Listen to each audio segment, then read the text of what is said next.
अस्सलाम वालेकुम। आपको आज के प्रोग्राम में खुशामदीद। पेट्रोलियम मसनूआत की कीमतों में इजाफे के बाद अपोजिशन तनकीद कर रही है। अपोजिशन का यह कहना है कि पेट्रोल 12 रुपए महंगा करके अवाम पर महंगाई का बोझ मजीद बढ़ा दिया गया है। इस इजाफे का कोई जवाब नहीं।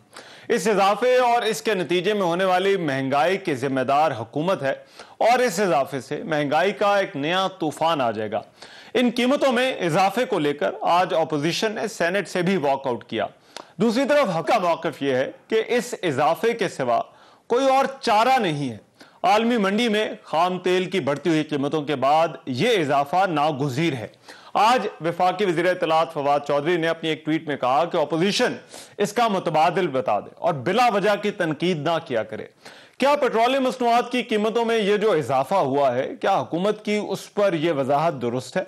क्या हुकूमत इस इजाफे की बजाय अवाम को कोई गुंजाइश दे सकती थी? इस महंगाई के तूफान के आगे किस तरह से बंद बांधा जा सकता है और क्या कोई तरीका है कि ये जो पेट्रोलियम मसनूआत की कीमतें हैं बढ़ रही हैं, इसका बोझ अवाम पर जो डलने वाला है उसको कम किया जा सके? दूसरा अहम इशू ऑपोजिशन की तहरीक अदम एतमाद का है, जिसको लेकर वो जोड़ तोड़ में मसरूफ है। ऑपोजिशन को तहरीक अदम एतमाद के लिए नंबर्स की जरूरत है और ये नंबर्स तभी पूरे हो सकते हैं जब इत्तेहादी जमातें या तहरीक इंसाफ के अपने मेंबरान ऑपोजिशन का साथ दें।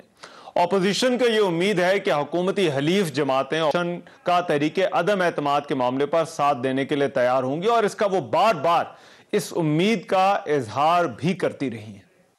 इस नाजायज़ हुकूमत के खिलाफ अदम एतमाद लाई जाएगी। चुनांचे हम फौरी तौर पर एक जरगा तश्कील दे रहे हैं जो तमाम पार्टियों के नुमाइंदों जो PDM की शरीक जमातें हैं उनके नुमाइंदों पर मुश्तमिल होगा, ताकि PTI के जो हलीफ जमातें हैं या इत्तेहादी हैं उन जमातों से कहा जाए मुल्क डूब रहा है और आपको अपने इक़्तिदार की फिक्र है, अब कौम का साथ दें, बहुत हो गया है।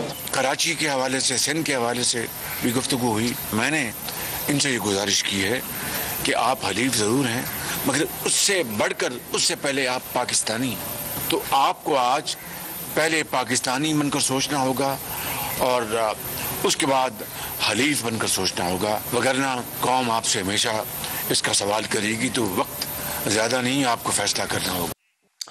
दूसरी तरफ हुकूमत ने आज एक मरतबा फिर इत्तेहादियों के तहफ़्फ़ुज़ात दूर करने का फैसला किया है और इशारे दिए हैं कि उनके मामलात को हल किया जाएगा। वजारतों समेत दीगर इशूज़ हैं जिस पर इत्तेहादियों के गिले शिकवे सामने आते रहे। क्या हुकूमत इन्हें दूर करने में कामयाब होगी?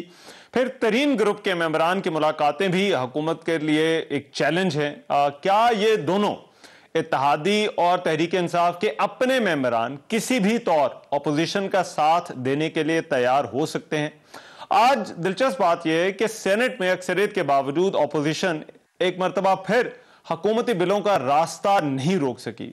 क्या ऐसे माहौल में अपोजिशन की तहरीक अदम एतमाद की मुहिम जोई कामयाब हो सकती है और क्या अपोजिशन खासकर इत्तेहादियों की हिमायत हासिल कर सकती है? इस पर प्रोग्राम में बात होगी। इसके अलावा वफाकी वज़ीर मुराद सईद ने भी आज प्रेस कॉन्फ्रेंस की और अपोजिशन दूसरी तरफ ये है कि हुकूमत में तनकीद बर्दाश्त करने का हौसला नहीं है। क्या अपोजिशन का ये कहना सही है? इस पर भी प्रोग्राम में जो है वो बात होगी। वेरी क्विकली जो मेहमान आज के प्रोग्राम में, आज की इस डिबेट में हमें ज्वाइन करें, तारुफ करा देता हूँ। आसिफ करमानी साहब सीनियर रहनुमा है पाकिस्तान मुस्लिम लीग नून से, वो आज की इस डिबेट में हमारे साथ मौजूद होंगे। कमर जमान कारया साहब सीनियर रहनुमा पाकिस्तान पीपल्स पार्टी, वो आज की इस डिबेट में हमारे साथ मौजूद होंगे। और अली मोहम्मद खान साहब वज़ीर ममलिकत, वो हमें जो है वो आज की इस डिबेट में ज्वाइन करें और तहरीक इंसाफ की नुमाइंदगी करेंगे। तीनों मेहमानों का बहुत शुक्रिया। मैं इस डिबेट का आगाज़ कारया साहब आपसे करना चाहता हूँ और पहले पेट्रोल पे बात कर लेते हैं, फिर उसके बाद जो है वो तहरीक अदम एतमाद पे चलेंगे, क्योंकि पेट्रोल वाला मसला जो है वो बड़ा अहम इशू है।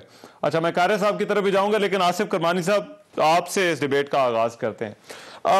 ये आज हुकूमत, जाहिर बात है, ये जब से ये पेट्रोलियम की कीमतें बढ़ाई हैं, हुकूमत का कहना है कि इसके अलावा कोई चारा नहीं है। आज तो वफाकी वज़ीर फवाद चौधरी ने बड़ा खुल के कहा कि अपोजिशन मुतबादिल बता दे कि और क्या करते। तो क्या और कोई मुतबादिल है आपके पास? बिस्मिल्लाहिर्रहमानिर्रहीम। शुक्रिया रहमान अदर साहब for having me in your show. गुजारिश ये है कि मुतबादल तो था, लेकिन इनकी जिद थी कि तब्दीली लानी है, नया पाकिस्तान बनाना है, 27 रुपये लीटर पेट्रोल बेचना है। तो 2014 में जब मुस्लिम लीग नून की हुकूमत थी तो उस वक़्त आलमी मंडी में जो बैरल की कीमत थी वो $96 पर बैरल थी, और उस वक़्त PMLN की गवर्नमेंट जो थी वो 82 रुपये 82 रुपीज़ पर लीटर पेट्रोल फरोख्त कर रही थी। तो हमने तो ये करके दिखाया है। हमारा तो जो माजी है उसमें जब पेट्रोल की कीमतें बढ़ती थी तो हम उनको आवाम को रिलीफ देते थे।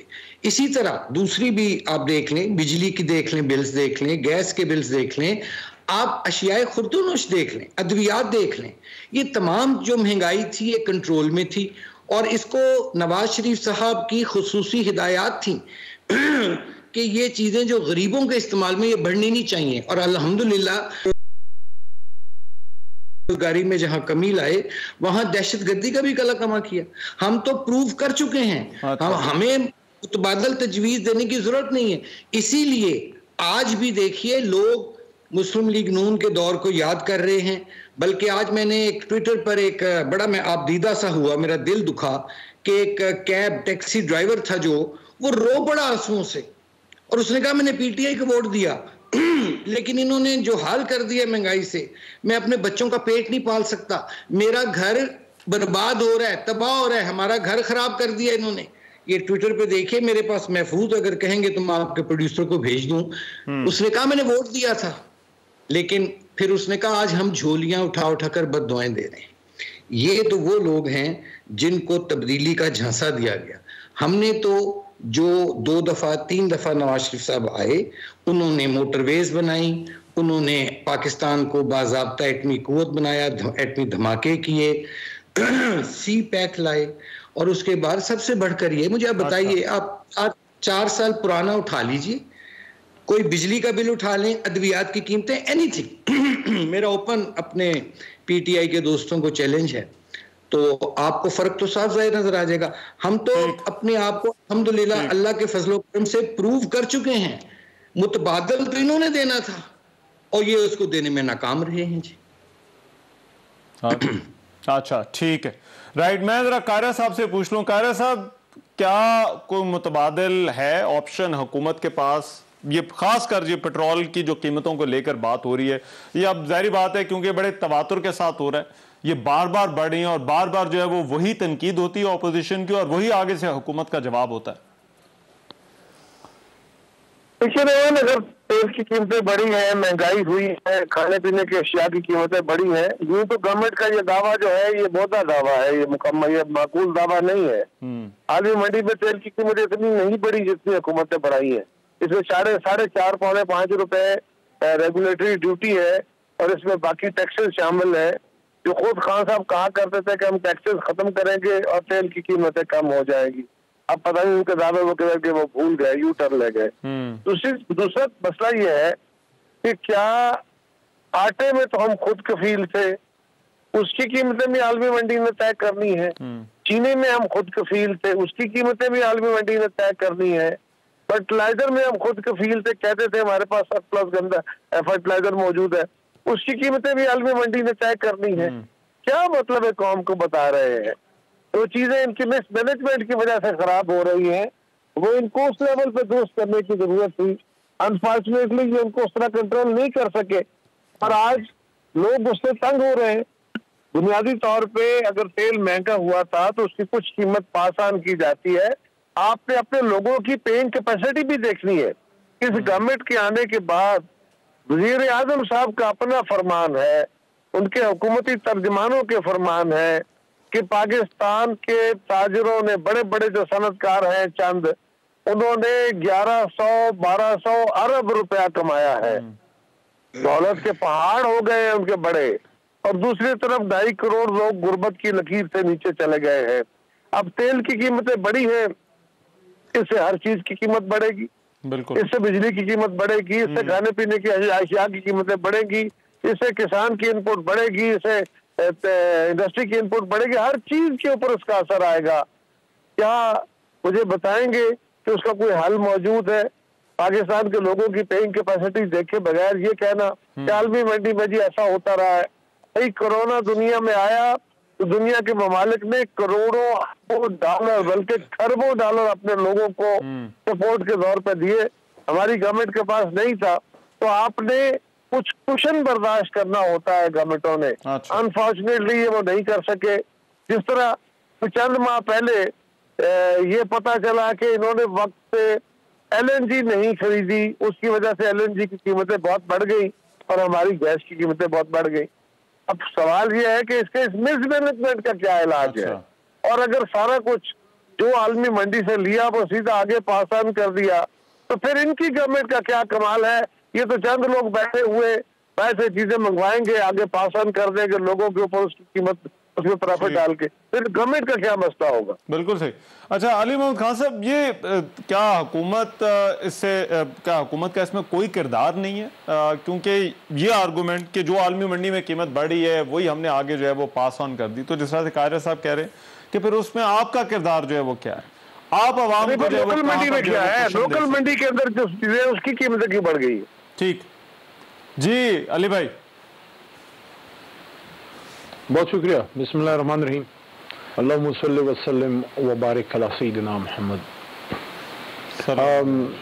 देखें, जो बेसिक एक काम है, मैं तो पार्लियामेंट के हवाले से बात को आगे बढ़ा के आपके सवाल का जवाब दूंगा कि आज सेनेट का इजलास जो है वो मुकम्मल हुआ और गैर मुय्यना मुद्दत तक मौखिर हुआ, प्रोरोगेशन ऑर्डर उसका आया। जो हमारी अपोजिशन है बसद एहतराम ये तनकीद करती है, लेकिन इसके पास अल्टरनेटिव्स नहीं होते, सोल्यूशन नहीं होती। तनकीद बराए तनकीद इनकी तरफ से की जाती है। पॉजिटिव क्रिटिसिज्म अगर हो तो उसका बड़ा फ़ायदा होता है कि अगर हमारी कोई पॉलिसी है और उसमें कोई सुकम है या उसमें बेहतरी की गुंजाइश है तो आप उसकी तरफ निशानदेही करें। तो हुकूमत तो अपने अवाम की हमदर्द होती है, दुश्मन तो नहीं होती, वो ज़ाहिर है उसको ठीक कर सकती है। लेकिन अब रिकॉर्ड देख लें, 2018 से लेके अभी 2022 तक जितनी भी स्टैंडिंग कमेटीज बिलखुसूस कौमी असम्बली और सेनेट का जब इजलास होता है तनकीद तो करते हैं पॉलिसीज पे, अल्टरनेटिव ये नहीं दे सकते क्योंकि असल में अल्टरनेटिव इनके पास है ही नहीं, इनके पास सोल्यूशन है ही नहीं। अच्छा, ये जो बात की जाती है कि प्राइस बढ़ी है, इंटरनेशनल प्राइस मैकेनिज्म है, आपका इंटरनेशनल मार्केट में प्राइस बढ़ी है, मजबूरन आपको बढ़ाना पड़ा। ये जो एक माजी की बात की डॉक्टर करमानी साहब ने, बहुत एहतराम है इनका, कि माजी में उनका कि 80 रुपए पर लीटर इन्होंने बेचा, बिल्कुल बेचा होगा, लेकिन उस वक्त जो आर्टिफिशियली रुपी आपने मेंटेन रखा था, देखिए ये सारा स्पाइरल इफेक्ट है, ये 1 + 1 = 2 नहीं है। अच्छा। ये सारा आपने, हुकूमत बहुत सी चीज़ों को मेंटेन करती है। हुकूमत का काम सिर्फ ये नहीं है कि आप कम कीमत में पेट्रोल दे दें। अगर आप कम कीमत में पेट्रोल देने के लिए डॉलर पे डॉलर झोंक रहे हैं मार्केट में, रुपी डॉलर पैरिटी के लिए, तो आप ये भी तो देखें कि आपने अपने फॉरेन एक्सचेंज रिजर्व की क्या हालत कर दी।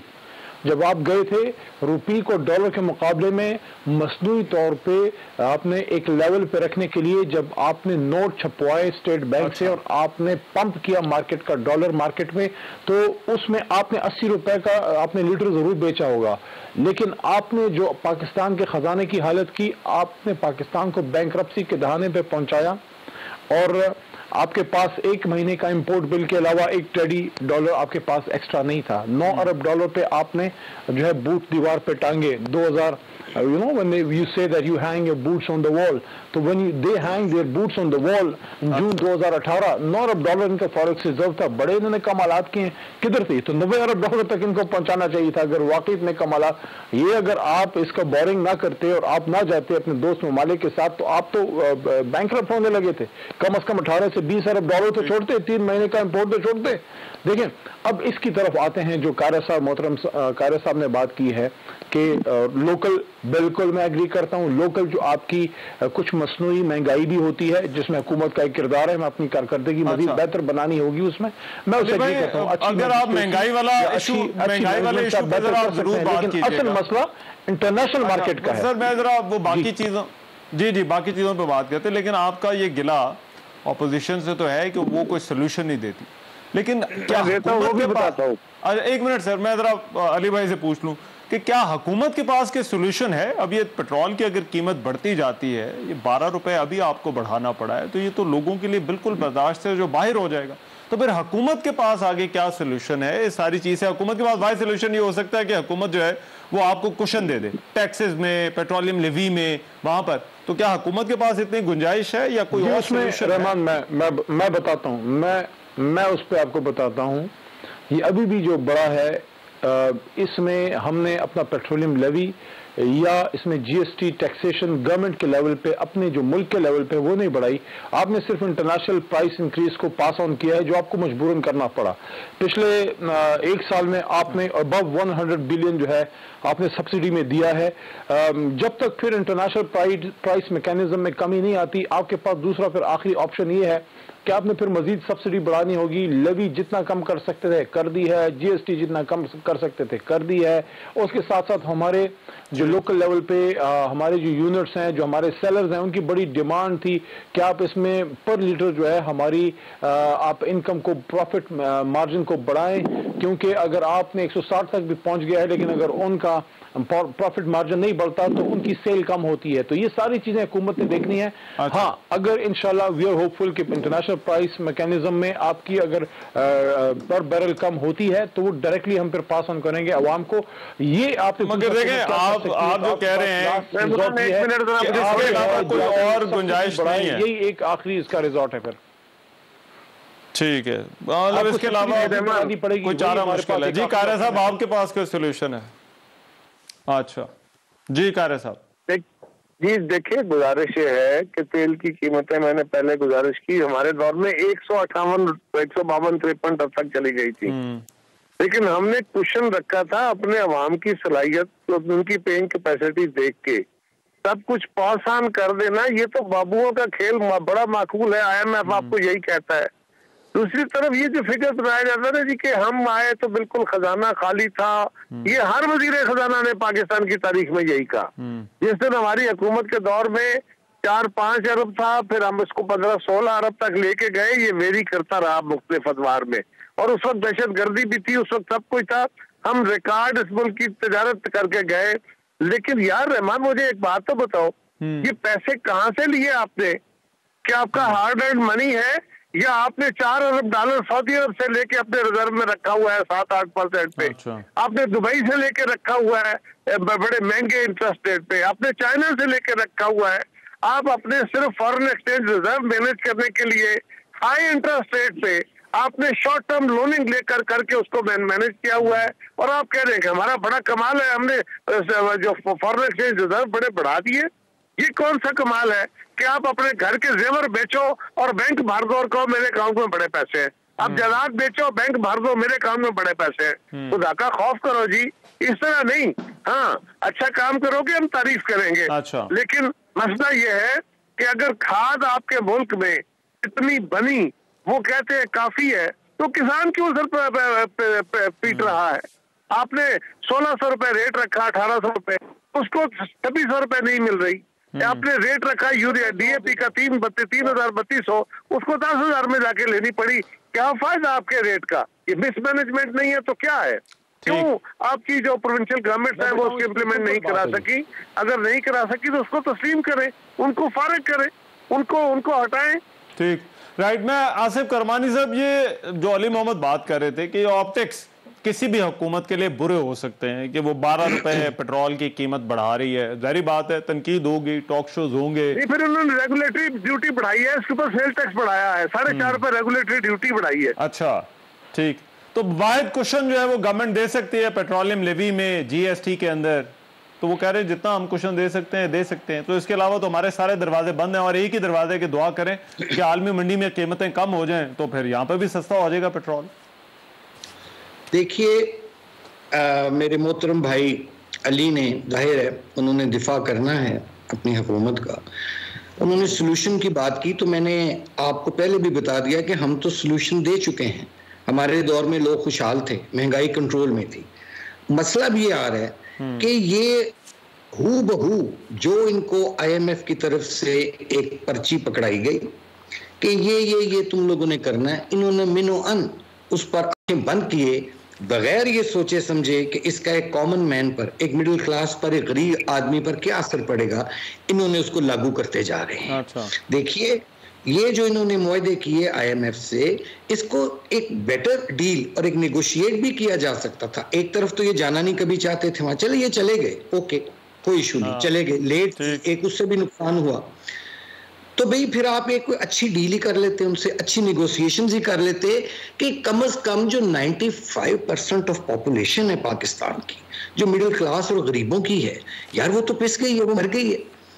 आप देखिए ना सोशल मीडिया पर, आप कैमरा जाके दिखाइए सब लोगों को, यानी ये कहाँ लिखा है, ये कितना जुल्म है कि जो चीज पाकिस्तान में बन रही है, टमाटर, आलू, आटा, चीनी, यार इसकी आपसे प्राइस कंट्रोल नहीं हो रही। चलिए मैं बिलफर्ज इनके एक मफरूजे के तौर पे मैं मान लेता हूं कि जी पेट्रोल की कीमतें आलमी सतह पर महंगी हुई हैं, तो भाई आलमी सतह पर कैपिटा इनकम भी तो देखें लोगों की कितनी है। चले इस पे नहीं आते, जो हमारी डोमेस्टिक प्रोडक्ट्स हैं मुझे बताइए कि वो क्यों महंगी हुई। चीनी जौन सी थी जो 55 रुपए किलो 74 सालों में 55 रुपए, क्या इनका ये गिला करमानी साहब सही है कि ऑपोजिशन कोई तजवीज नहीं देती? ये जो मैं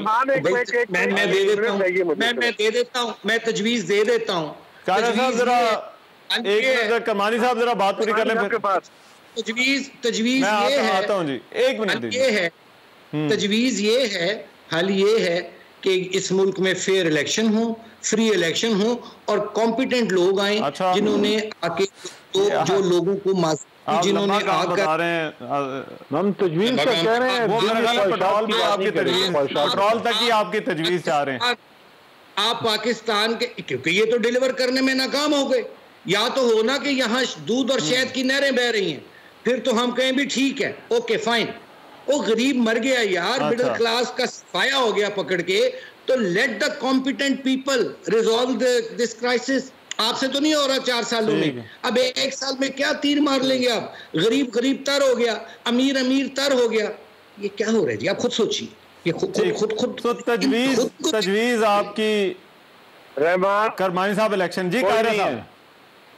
देखिए गुजारिश ये है कि ये हमारे जो साथी भाई है ना अली साहब और बाकी दोस्त, ये तो पूछेंगे तजावीज क्या है, किसको तजवीज दे? पाकिस्तान के कौमी असम्बली के अवाम की कुर्सियों को, वहां की बिल्डिंग को, सड़कों को, दरख्तों को किसको तजवीज दे? वजीर आजम साहब किसी से बात करने को तैयार नहीं, किसी की बात सुनने को तैयार नहीं, सिवाय किसी को गालियां देने के, बेगैरती की हद तक नारे जाके लोगों को गालियां दे देना कि फलां बेगैरत है। ये माँ बहन की गालियों से बड़ी गालियां हैं। वो गालियां देने के अलावा तो उनको आता क्या है? वो तो किसी की बात करने को तैयार नहीं है। और ये इत्माम में हुज्जत के तौर पे यदि हम तजवीज दें, काउंटर तजवीज दें, तो भाई आपकी तजवीज जिसको देनी है वो तो किसी के साथ ह्यूमन बिहेवियर में बात करने को तैयार नहीं है, वो तो किसी की बात सुनने को तैयार नहीं है, तजवीज किसको दें हम? अच्छा ठीक, ये मैं जरा अली भाई इसका जवाब दीजिएगा, क्योंकि आपने ये गिला किया था कि ऑपोजिशन तजवीज नहीं देती। मैं एक ब्रेक ले रहा हूँ, ब्रेक वापस आते हैं तो एक गुफ्तगू जो है वो डिस्कशन जारी रहेगी।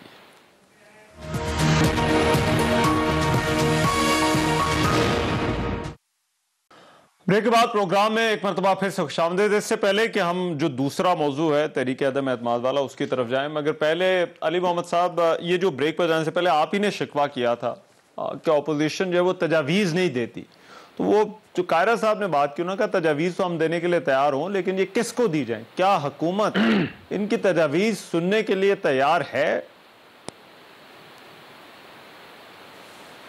देखिए रहमान साहब, क्यों नहीं तैयार? और उसके लिए ये नहीं होता कि आप बाकायदा प्राइम मिनिस्टर हाउस में आपको बुला के आपके साथ over cup of T discussion की जाए। उसके लिए पार्लियामेंट्री फोरम्स हैं, टूल्स यूज होते हैं। फॉर एग्जांपल आप किसी चीज़ से सेटिस्फाई नहीं है हुकूमत की पॉलिसी से, आप एडजॉर्नमेंट मोशन ले आते हैं, उस पर 2 घंटे बहस हो जाती है, आपकी तजावीज़ आ जाती हैं, वो मुतालिका स्टैंडिंग कमेटी में, कायमा कमेटियों में, बिजली की, पानी की, गैस की, इंटीरियर, एक्सटीरियर, फॉरेन अफेयर, ये वो रेलवे, उधर चली जाती है, उस पर उधर डिस्कशन हो जाती है, उसका एक मगज उधर से निकल आता है, पॉलिसी में आपका इनपुट आ जाता है। लेकिन उसके लिए देखिए ज़रूरी है कि आप में भी एक मेच्योरिटी हो। हम आपको ये नहीं कह रहे कि आप हमारे खिलाफ तरीक ना चलें, वो आप चला ही नहीं सकते, वो आप में दम ही नहीं है, आपकी अपोजिशन अंदर से ही फेल है, आपस में आपका एतमाद नहीं है।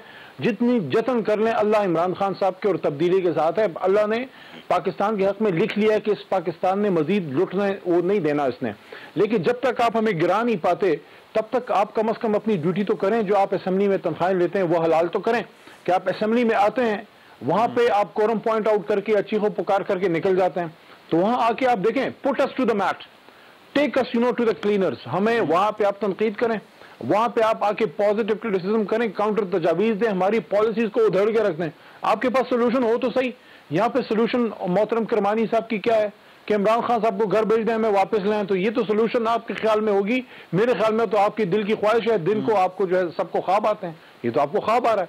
2023 में अवाम के पास जाएं, उनको बताएं कि भाई 3 बार हम फेल हो गए हैं, 4 बार पीपल पार्टी वाले के फेल हो गए हैं, पहले उसकी माफी मांगे और उसके बाद उनको कहें इस बार हम फेल नहीं होंगे, इस बार लूटेंगे नहीं, इस बार पानामा नहीं भरेंगे, और इस बार हम कोई स्विस बैंक नहीं भरेंगे, और इस बार हम अच्छे बच्चे बनेंगे, इस बार हम इमरान खान साहब की तरह ईमानदारी से हुकूमत चलाएंगे। हो सकता है आपको वोट मिल जाए, लेकिन आप एक पॉलिसी पे डिस्कस कर रहे हैं।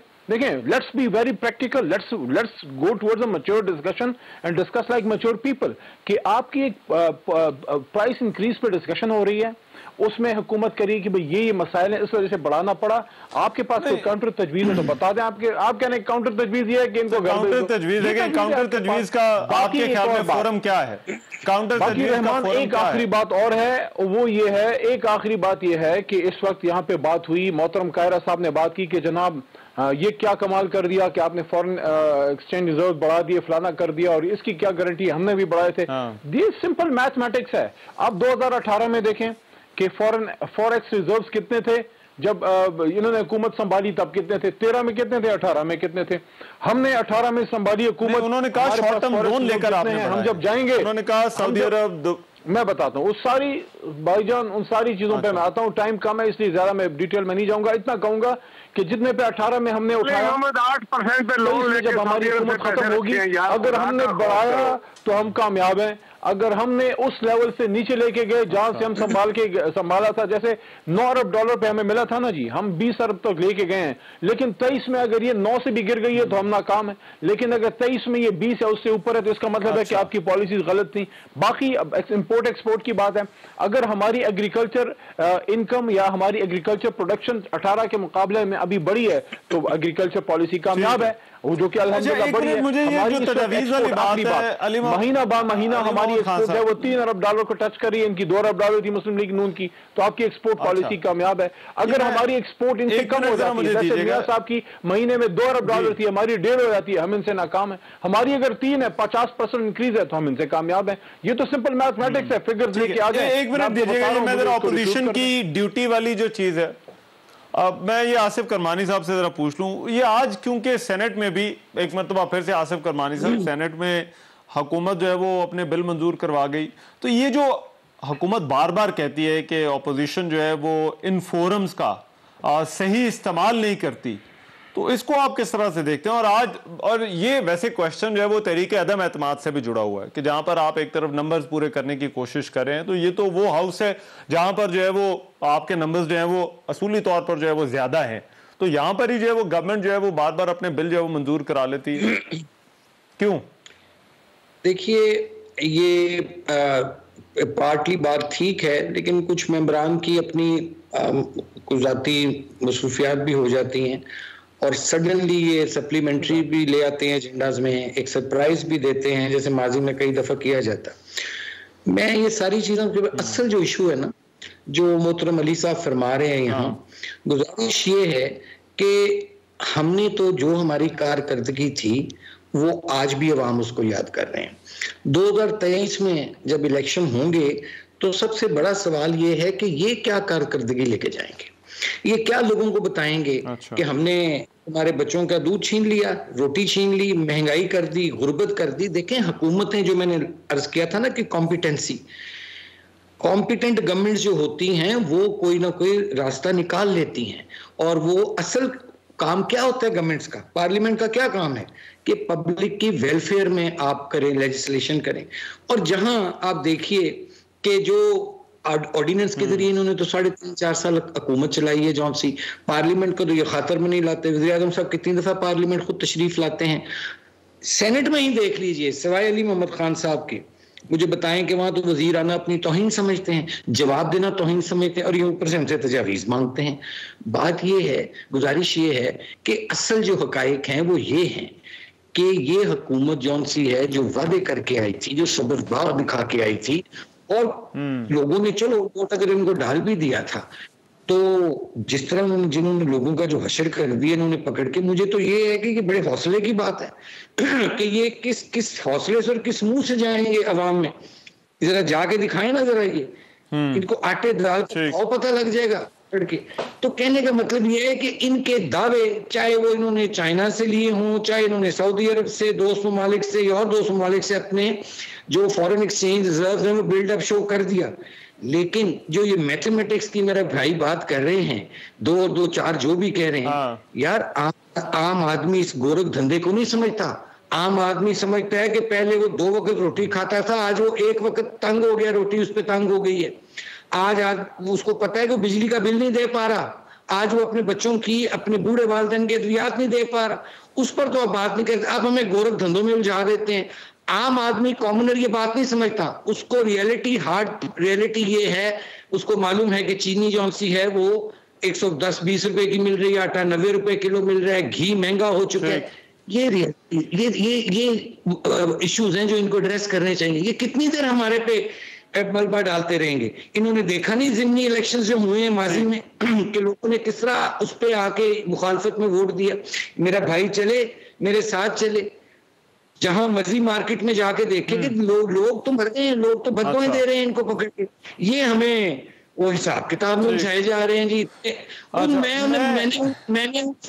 मैंने उन फॉरेन रिजर्व को चाटना है जिससे मेरे घर का चूल्हा नहीं चल रहा, गरीब का चूल्हा नहीं चल रहा। एक सेकंड रहमान साहब, गरीब के घर का चूल्हा नहीं चल रहा, मैंने चाटना इतने रिजर्व्स को। ग्राउंड रियलिटीज ये हैं। आपने 3.5-4 साल में गरीब को गरीब तर कर दिया।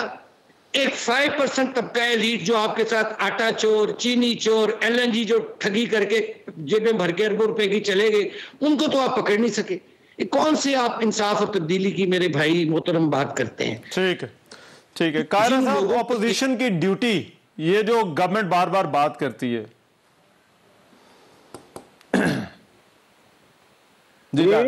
जी कायरा साहब। देखिए, गुजारिश है रहमान, पहली तो अली साहब ने कहा कि हम अपनी जो तनख्वाहें हैं वो हलाल करें, और यार पहले मुझे कहने से पहले खुद तो गौर कर लो। तो 10 महीने आप इस्तीफे दे के, लिटरली इस्तीफे दे के बैठे रहे, असेंबलियों में नहीं गए, एक दिन भी नहीं गए, कमेटियों में नहीं गए, एक दिन भी नहीं गए, और आपने तनख्वाहें भी ली और आपने अपने वो एलिमेंट्स भी लिए। फिर आप हमें कह रहे हैं कि आप अपनी तनख्वाहें पूरी करें। और आज भी हाउस में ये सब कुछ हुआ ना, PTI ने तनख्वाहें ली ना, बेनिफिट्स लिए ना उन 8-10 महीनों के, जब ये इस्तीफे दे के बैठे हुए थे लिटरली। और दूसरा, आज 27 मेंबर से अपोजिशन के 27 ही मेंबर का आज फिर स्पीकर से, आज चेयरमैन सेनेट ने अपना वोट डाल के इनको ये मौका फराहम किया। और ये चिंता होते हैं दाल लगा के, छह लगा के, कि जब कभी अपोजिशन के मेंबर काम हो इमीडिएटली एजेंडे में डालो और इमीडिएटली रूल सस्पेंड करके फटाफट उसको बिल लाओ और उसको पास करा दो। क्योंकि अब सेशन रोक हो रहा था। अक्सर मेंबरों को ये होता है कि जी कोई लंबा एजेंडा तो है नहीं और मेंबर चले जाते। आना चाहिए, मेरा भी ये ख्याल है कि मेंबरों को रेगुलर बैठना चाहिए, लेकिन मेंबरान अगर चले गए और आपने देखा और अचानक आपने दाव लगा के, आपके भी तो 27 ही बैठे थे, आपके कौन से 50 बैठे हुए? आपको लगता है कि ये गवर्नमेंट ताक लगाकर बैठी। बट कायरा साहब, मुझे एक चीज बताइए, देखिए जब एक माहौल में अदम एतमाद की भी बात हो रही है, इस पर बहुत स्पेकुलेशन है नंबर्स के ऊपर, बट आप इसके ऑप्टिक्स को आप किस तरह से जो है वो देखते हैं? देखिए ये स्पेकुलेशन जितनी है, इसके 2 ही तरीके हैं नंबर्स के। एक ये है कि इत्तेहादी जो है वो पॉसिबल नहीं होता कभी भी, किसी वक्त भी नहीं, सारे मेंबरों को बांध के बिठा दे। मेरी तरह गुजारिश सर, चले मैं एक हाइपोथेसिस, एक मफरूजा है कि अदम एतमाद का जो है ये 2 ही तरीके मुमकिन है, या इत्तेहादी आपके साथ हैं या तहरीक इंसाफ के अपने मेंबरान आपके साथ हैं। क्या ये माहौल है, क्या ये हालात हैं कि इनमें से कोई एक ग्रुप आपके साथ, ऑपोजिशन के साथ आ सकता है? और अगर आ सकता है तो वो कौन सा आ सकता है? देखिए, मेंबरान हमारे साथ हैं, एक फर्क जाहिर रखिए ना जी। आप साथी जो हमारे ना चीजों को मिक्स कर रहे थे, मैं तो कह रहा हूँ कि आज क्योंकि प्रोवोक होना था, ठीक है, आज सेनेट के इजलास को आप एक मिसाल बना रहे हैं। तो भाई मेरे 27 मेंबर, हमारे 27 ही इनके, जिन्होंने बिल पास कराने थे इनके तो 40-45 हो जाते, हमारे 27 ही होते। चलो, लेकिन जब स्पीकर चेयरमैन ने देखा तो उन्होंने अपना वोट डाल के कहा अपना बिल पास करा लो। ये तो पहले भी बदयांती की, या भी बदयांती है, लेकिन मेंबरान को आना चाहिए। बट सवाल ये है कि जिस दिन अदम एतमाद होगा उस दिन क्लियर होगा तमाम जमातों को, तमाम मेंबरों को, और वो मेंबरान वहाँ मौजूद होंगे। अच्छा, वो वहाँ पे उस दिन उन्होंने, हर मेंबर ने हाजिर होना है। ये नहीं होता कि सडनली आप एजेंडा दे देते हैं। और क्या ये मुमकिन, आपने बरतानवी पार्लियामेंट का अजलास देखते हैं, क्या हर वक्त उनके सारे मेंबरान बैठे होते हैं? जब उनकी कोई खास रजिस्ट्रेशन होती है, अहम इशू होता है, वहाँ तो सबके बैठने की जगह नहीं, लोग खड़े होते हैं। लेकिन अक्सर तौर पे यहाँ पे ये होता है कि 40-50 उनके सारे मेंबर हैं, वहाँ पे 40-50 मेंबर बैठे होते हैं। तो ये कहना कि जी हर वक्त मेंबर क्यों नहीं होते, होने चाहिए, लेकिन वहाँ गवर्नमेंट के भी उतने ही थे जितने अपोजिशन के थे। अच्छा, ठीक है। बट आपको लगता है कि उस दिन इत्तेहादी या इनके अपने मेंबर, उस दिन तो हर चीज की तैयारी होगी ना। जिस दिन बजट होता है, वज़ीर आज़म भी खाने दे रहे होते हैं, अपोजिशन भी अपनी तैयारी कर रही होती है। एक खास मौके के ऊपर जब वोट होना होता है, और जहाँ पे आपकी सीट भी, मेंबरान को भी ये प्रेशर होता है, जमातों को भी प्रेशर होता है, वहाँ सूरत हाल इंटायरली मुख्तलिफ होती है। लेकिन ये नहीं होगा कि उससे कोई गैर जिम्मेदारी का मुजाहरा करेगा। ऐसे मौकों पे तो मैं वहाँ मौजूद था, सारा कुछ मेरे सामने हुआ है।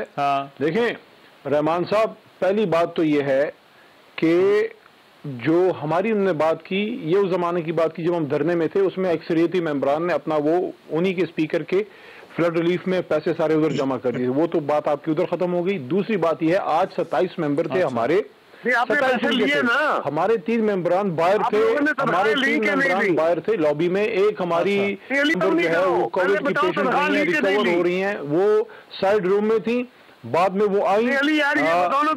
कंसिडरेशन मोशन के वक्त जो है 27 मेंबर थे। और यार बात सुन लेना सर, और 27 मेंबर थे, और जब पास पैसेज में हमारे इनके बंदे अब ये रोना रो रहे हैं कि जनाब आपको कल एजेंडा नहीं मिला था। ये सारे इनके मेंबरान जो सेनेट में पहुंच गए, करमानी साहब जैसे लोग इनके पास मौजूद हैं, बच्चे तो नहीं है आपके पास। भाईजान मेरी बात सुने, जब इन्होंने एजेंडा उनको सर्व हो गया, एजेंडा आपके पास आ गया है, भाईजान जिन्होंने ली थी कि नहीं ली थी, भाईजान उन्होंने फ्लड रिलीफ जो है फंड बनाया था, जिसमें इमरान खान साहब से लेके तमाम तनख्वाह लेके फ्लड रिलीफ को दे। मैं आपको ये, अच्छा, लेकिन मैं आपको ये कह रहा हूँ कि कल की जो आपने बात की है कि उनके मेंबरान एजेंडा सर्व हो गया, आपको एजेंडा सर्व हो गया है। आप क्या चाहते हैं कि आपको हम बाकायदा दावत खिला के वहाँ पे बैठाएं? आपके 27 मेंबरान थे, आपने कहा कि आपके साथ गांधी हुई है, सेनेट का जो चेयरमैन था बात करने दें, उसके बाद आपकी बातों का भी जवाब देता हूँ। सेनेट के चेयरमैन ने आपको वोट दिया, सेनेट के चेयरमैन ने आपको जो है मुझे एक ब्रेक पर जाना है, वो उसको आईन इजाजत नहीं देता कि जब बैलेंस हो जाता है, दोनों को इक्वल वोट्स होते हैं, तो सेनेट का चेयरमैन जो है वो वोट दे देता है किसी भी साइड को। वो कानून के मुताबिक सेनेट का चेयरमैन, मैं सर एक ब्रेक ले रहा हूं। अली मोहम्मद खान कंसिडरेशन मोशन में दिया, उसके बाद और कायरा साहब हमारे साथ है। कायरा साहब मुझे पता है आपने जाना है, बहुत शुक्रिया आपके वक्त का, आपने हमारे लिए। जब वापस आएंगे तो अली मोहम्मद साहब और आसिफ करमानी साहब हमारे साथ डिबेट में मौजूद होंगे। यही जो तहरीक अदम एतमाद वाली ऑप्शन है, क्या ये अपोजिशन कर सकती है? और खासतौर पर जो इत्तेहादियों और तहरीक इंसाफ के अपने अरकान के हवाले से जो सवाल है, इस पर बात जारी रहेगी।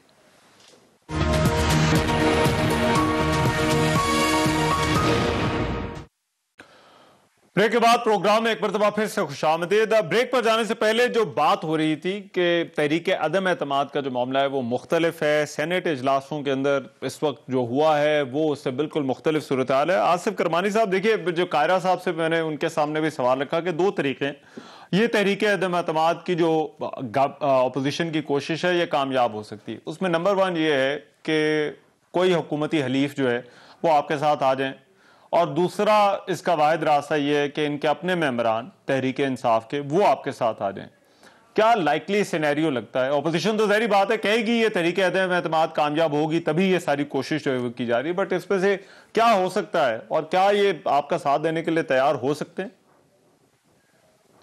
रहमान साहब, ये जो आपने फरमाया ना, जो ऑप्शंस आपने अभी बयान किए, जिसमें इत्तेहादी हैं, इनके अपने अंदर जो गैर मुतमिन मेंबरान हैं, और फॉरवर्ड इनके जो ब्लॉक्स अंदर बने हुए हैं, वो सारे लोग जो से हैं, वो दरअसल इस वक्त उनमें से जो तो देखें जिन्होंने अगला इलेक्शन लड़ना है, वो तो किसी सूरत भी नहीं चाहते, वो तो कोई ना कोई सेफ एग्जिट चाहेंगे कि कल को वो अवाम में जब जाएं तो कम से कम वो कुछ अपने आप को बोझ जो है, ये एक्सेस बैगेज जोन से इस गवर्नमेंट का, वो तो उन्होंने उतारना है। इसलिए ये सारे ऑप्शंस हैं जो हमारी मरकजी क़यादतें हैं, वो तमाम लोगों से राब्ते हम कर भी रहे हैं और करेंगे भी, और वो राब्ते जारी हैं। उनको कन्विंस किया जाएगा कि देखिए लाइन ड्रॉ एक हो गई है, और इसमें एक तरफ पाकिस्तान के 22 करोड़ पिसी हुई अवाम है जो कि इनके झूठे वादों के झांसे में आ गए और आज वो इनसे सख्त तंग हैं। आप क्या चूज करना चाहते हैं? आप अवाम के साथ खड़ा होना चाहते हैं कि आप इनके साथ खड़ा होना चाहते हैं जिन्होंने अवाम का जीना दूभर कर दिया है? तो मैं समझता हूं कि जो तो सेनर एलिमेंट है, और वो डेफिनेटली है, और जिन्होंने अपनी आगे पॉलिटिकल इनिंग्स खेलनी है, इलेक्टेबल्स जो हैं, और मेजॉरिटीज इलेक्टेबल्स हैं आपके नेशनल असेंबली में और प्रोविंशियल असेंबलीज में, तो वो तो कभी ऐसा नहीं करेंगे कि उनका अपना जो फ्यूचर है उसको एट स्टेक कर दें पकड़ के। तो मैं समझता हूं कि ये तरीके एतमाद के जो कामयाबी के इम्कान हैं वो ज्यादा हैं। आखिरी जो अर्ज मैं करना चाहूंगा जो आपने फरमाया गया, देखिए ये जो जैसे कारा साहब भी फरमा के गए कि एक होता है जो क्लास टेस्ट होते हैं, वो भी बड़े जरूरी होते हैं, ठीक है, सेमेस्टर सिस्टम ये वो। एक होता है जो फिर फाइनल एग्जाम होता है, या जिसको ऐसे कह लें कि मेरे भाई क्रिकेट की जुबान समझेंगे, जो फाइनल होता है मैच जौन सा, उसमें तो फिर कोई उज़र नहीं होता, उसकी बकायदा पहले से मालूम होता है कि फला तारीख को ये फला इम्तिहान, फला मैच, फला ये चीज होगी। उसमें तो फिर तमाम लोगों को हाजिरी यकीनी बनाना होती है। आप देखिए आप सर बड़े सीनियर रहनुमा हैं, बासिफ करमानी साहब, आप बड़े सीनियर रहनुमा हैं, क़यादत के बड़े करीब हैं, मुलाकातें अब हो गई हैं, तो क्या इत्तेहादियों से कोई उम्मीद जो आपकी है उसमें कोई उम्मीद आपकी बढ़ी है इन मुलाकातों के बाद, या उम्मीद कम हो गई है? तकरीबन तमाम इत्तेहादियों से तो मिल लिया आपने। मैं ये समझता हूँ कि अदम एतमाद जो है वो गवर्नमेंट के लिए एक बहुत बड़ा सरप्राइज होगा। आप देखिए, मैं मिसाल देना चाह रहा था यहाँ कि यूसुफ रजा गिलानी साहब का जो नेशनल असेंबली में हफीज शेख साहब के साथ उन्होंने जिस तरह उनको शिकस्त दी, और उसके बाद फिर वजीर आज़म साहब मजबूर हो गए अपनी अक्सरियत को शो करने में। तो ये हालात हैं कि हमने इनको कम से कम माजी में भी बैक फुट पर लेके गई है अपोजिशन। तो अब तो देखिए इनके पास स्पेस भी नहीं है, अब टाइम अपोजिशन के पास भी कम है, इनके पास भी कम है। आज मैं समझता हूँ कि अगर अपोजिशन जो है उसने अवाम की आवाज ना बनी, तो जहां लोग इनका गिरेबान कल को पकड़ेंगे, लोग हमें भी मुजरिम गर्दानेंगे अगर हमने इस सिलसिले में कोई पेशरफ्त ना की और अवाम की जान है इनसे ना छुड़ाई। मेरी राय। तो आप ये कह रहे हैं ये फाइनल ओवर मैच है। ये मैं जरा एक ब्रेक पर जाने के बाद वापस आता हूं, तो अली मोहम्मद खान साहब से पूछता हूँ ये फाइनल ओवर मैच में जो है वो क्या होने वाला है इस ब्रेक के बाद।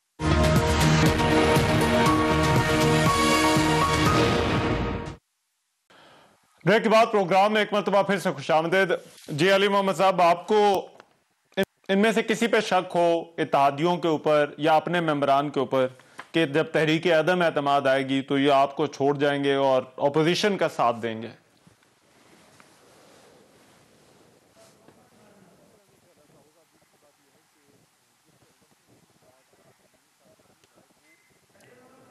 जी अली भाई, आपको आवाज आ रही है? जी मुझे आवाज आ रही है कि जो इलेक्शन था, गिलानी साहब के इलेक्शन की बात की तो जी जी अली भाई बात था, वो खुफिया बैलेट पे था, वो ओपन नहीं था। वज़ीर आज़म का इंतखाब या अदम एतमाद एक बहुत बड़ी चीज़ होती है और वो बाय डिवीजन होता है, उसमें खुफिया बैलेट नहीं होता। तो एक तो उस तरह से खरीदारी इनके जो खरीद फरोख्त का बाजार लगता है वो नहीं लगा सकेंगे, क्योंकि गिलानी साहब की इलेक्शन की रात जिस तरह से उनके बरखुरदार ने वो वीडियो सारी आई थी, मुझे नहीं पता कि मोहतरम इलेक्शन कमीशन ने उस पर उस तरह से एक्शन क्यों नहीं लिया। तो इसमें एक तो वो नहीं काम हो सकेगा, दूसरा इसमें आप डिस्क्वालीफाई हो जाते हैं अगर आप फ्लो क्रॉसिंग करते हैं। ये लॉ इन लोगों का अपना बनाया हुआ है, तो आपने अगर वज़ीर आज़म के इंतखाब में उनको वोट नहीं देना तो फिर आप इसके लिए भी मेंटली तैयार होते हैं। तो वो चीज़ें ऐसी हैं कि कोई सियासतदान अपना करियर इस पे दाव पे नहीं लगाता, सबको अपने वज़ीर आज़म साहब पे एतमाद है। बाकी ये अपने बंदे पूरे रखें, क्योंकि अब तक तो जितने इम्तिहान हुए हैं उन्हीं के बंदे फेल होते हैं, इन्हीं के बंदे नहीं आते। तो कोशिश करें कि अगर आप अदम एतमाद लाना चाह रहे हैं तो अपने बंदों को कम से कम आप ज़रूर ले आइएगा, ये बड़ा ज़रूरी है, क्योंकि उस वक्त फिर आप ये भी गिला नहीं कर सकेंगे कि अचानक सप्लीमेंट्री एजेंडा आ गया है। और यार लोग तो ये भी कहते हैं कि ये जो सारा डोल इन्होंने डाला है नो कॉन्फिडेंस का, असल में शहबाज साहब के और मरियम साहिबा के केसेस मच्योर होने के करीब हैं, अदालतें शायद फैसला देने के करीब हैं, केसेस अब खत्म हो रहे हैं, तो उससे पहले शायद ये प्रेशर टैक्टिक है हुकूमत पे। बाकी घोड़ा भी हाजिर है, मैदान भी हाजिर है, वैसे ही घोड़ों की खरीदारी में ये लोग काफी तजर्बाकार हैं, लेकिन इंशाल्लाह इस बार इनको घोड़े नहीं मिलेंगे, मार्केट में घोड़े शॉर्ट हैं, ऐसी कोई बात नहीं। फ्लोर क्रॉसिंग का हॉर्स ट्रेडिंग का जमाना गुजर गया, जो सामने आएगा सामने खड़े होके वो वोट डालेगा, छुप छुप के कोई वोट नहीं डाल सकता इंशाल्लाह। ठीक है, आसिफ करमानी साहब your final comment ji, 10 second.